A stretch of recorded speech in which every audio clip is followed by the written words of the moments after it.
Alright, if you're watching this video, you probably do not have any experience. However, you want to apply and get the job, perhaps your dream job or the company that you always wanted to work in. Now, before I want to start this video, I want to talk a little bit about my journey. Before I was able to get interviews from American Express, from PwC and Control Risk, I was actually a football player. I was a professional football player in Malaysia. I've been playing for 5 years. And so my point of the story is I'm not trying to brag the football part, right? I'm trying to say that from a person who has no prior experience whatsoever, I was able to land interviews from these companies, which is crazy. And so in this video, I'm gonna basically break down on how I was able to do it. And if you're somebody who's lacking experience or, unclear, or you still do not have a direction, in terms of your career, then the good news is by the end of this video, you'll probably have at least some more clarity. So I want you guys to understand two perspectives, right?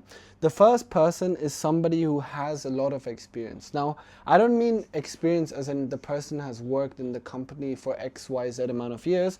What I mean by experience is the person has went through college or university with a specific set of degree, for example, accounting, ACCA, CPA, and then his job that he applied for is basically a financial analyst or an accountant, an auditor. And I want you to understand that if you're somebody who comes from a specific educational background where your subject is already specialized, then your job horizon or your job outlook of the future is linear, right? That means it's basically one way, right? Or it is obviously like your salary is exponential whatsoever, but what I mean is the direction of the job title that you'll get over the years is basically following in a specific sequence, right? From A to B, right? And so I'll elaborate this in just a moment. Now, if you don't understand, just forget it for now. Now, the second person, person B, right? The person was basically me, and perhaps you watching this video, is somebody who doesn't have a lot of experience. Most likely you have a very general degree or a very general foundation of studies or diploma, whether it's like, I don't know, international business management, or it's marketing management, or the marketing management is quite specialized, or let's say admin or media and communication. Those, I would say, are very generalized degrees, right? The good news is, and that's the misconception, a lot of people with such, international, or I would call them generalized subjects, right? Like very often they would come to me and be like, hey man, like I'm struggling to apply, for example, for a very specific job like financial accounting, right? And so is actually the good news. The good news is that if you come from a very generalized educational background, your horizon is, vastly open. I'll explain that in just a moment. But for now, understand that your opportunities are exponential. You have a huge pool of choice for the jobs that you can apply for, especially as an entry, and your future is exponential in the sense of that you can always divert the direction of where you want to apply for and the specific job title that you want. So as you can see, from A, you have suddenly choice B and C. Now let's talk about this for a moment, because in this video, guys, there are 3 benefits of you having no experience and how you can use your no experience, in fact, as an asset for you to even apply for the job. The first one is the thing that I basically covered a little bit just now, is the fact that you have a vast horizon. Now let me give you a very specific example. For my case, right, my degree was in international business. I didn't specialize in economics or accounting or finance or marketing or management. It was literally international business, or for a lot of you guys, perhaps international business management or business admin, right? Which is a very generalized macro, I would say, macro domain of business studies, business school, right? And so what it was is a very general subject. And then in literally less than a year, because masters, right, typically is, let's say, 1 to 1.5 years, depending on the subject that you choose, I literally did my master's in less than a year, and I was able to do a degree in international business and a master's in cybersecurity, which is, if not absolutely, by like completely different domain, right? And so within a year, I literally narrowed it down to cybersecurity, right? And I was able to gain 2 professional certificates within just 1 year, which within such a time frame. And with those 2 domains, I applied for, you know, specific jobs, and I was able to land interviews such as, you know, Big Four, American Express, and Control Risk. And that's all because I literally had no experience, right? Like a lot of people, like on the flip side, might be, hey man, like how do you apply for a job if you don't have so much experience? Like, oh, like you don't have so much experience in like computer science or in IT. And like, yes, I understand the point, but like what I did was I literally used the lack of experience, what I'm trying to teach you in this video, as an asset, right? Because what I did was I basically combined my degree in international business with a specialization in cybersecurity. And you can do that, right? And now I'm not saying that, okay, now you gotta like get a master's or whatsoever, or now you have to like I don't know, do a, you know, specific like certificate in, I don't know, financial accounting. Like that's not my point. My point is like, if you do not have experience and your subject is general, you're able to still apply for jobs that you know, like you can still apply for jobs where you like initially think, oh, like I need a very specific, you know, career educational background. It's not the case. So let's talk about 3 benefits here. The first benefit is the vast horizon, what I tried to talk about earlier. Because if you have a generalized background, right, in international business, you can apply for financial analyst, you can apply for marketing, you can apply for media, you can apply for communications, you can even apply for HR and admin, you can apply for what else is there? Financial analyst, you can apply for accounting.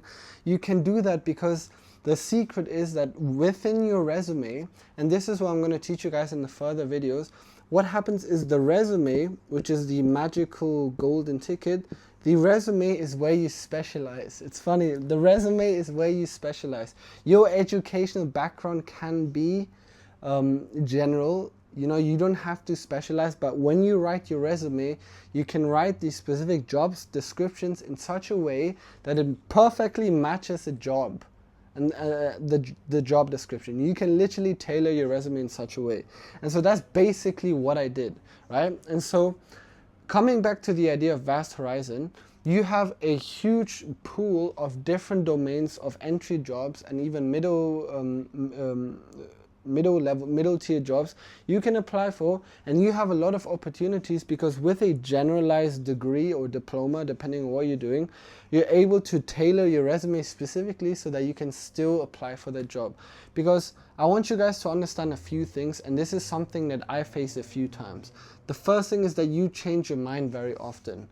Now apparently, and this, I literally read this a few days ago, 80%, and this is an actual statistic, 80% of people that are employed right now are apparently misaligned, right, to their personality and their strength. So what that means is basically these people are working jobs that they're either not interested in, not passionate in, or their skills and personality just doesn't fit the job. But for whatever reason, probably like because their entire education background was based on that specific domain, they had no choice but to apply for that specific job, right? So now you get like why this is kind of a disadvantage, okay? And so the same has happened to me, right? So initially when I did my degree in international business and I started my master's in cybersecurity, I applied for a lot of jobs that would specifically focus on IT audit. And I did that because I thought my international business was, you know, related in finance and economics, and I tried to be very cheeky and combine it with cybersecurity, and hence the equation would equal to IT audit.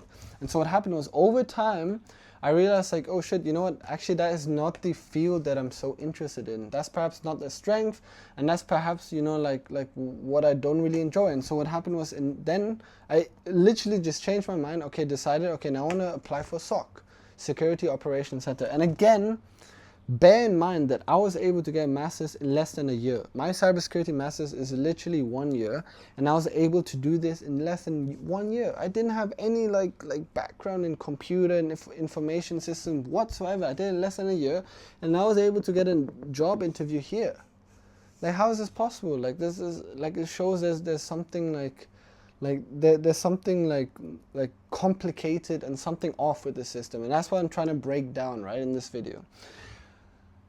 The thing I want you to understand is that whatever job you apply for, make sure that it is aligned to your personality and characteristic. It has to lie within your strength, because I've seen people, and I know these people myself, who work in jobs for a few years, but they either burn out, or number two is something that they do not enjoy. And that's because initially they applied for that job because their background, their educational background was well suited for that.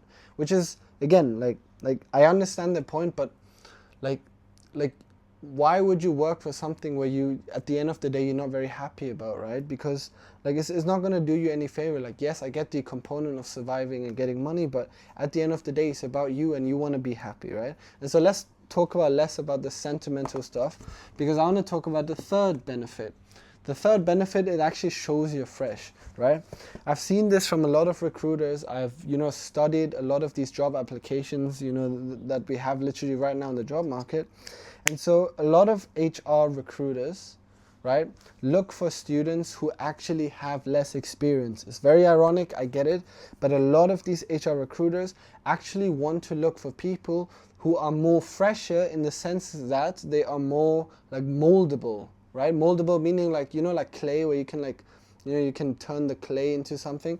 So basically they want the same thing for you, because you have to understand these HR recruiters and these employers, the companies that employ you, they have like they have a what is it called? They already have a specific setting, a specific vision of what they want you to become, right? And so if they see that from your resume you're already like very rigid in the terms of your education is very specific, you're very like narrowed down on your specific skills, like you're very like, I don't know, you just focus in one specific domain, then for the HR it's kind of a red flag, because then they're thinking like, okay, like in the long run I actually want this guy to be more, I don't know, more management roles or more consulting roles. However, like his domain is so specific on operations, right? And so like that's also a red flag for them, because they want to see that you're able to like become the persona that the employer wants you to become. Because at the end of the day,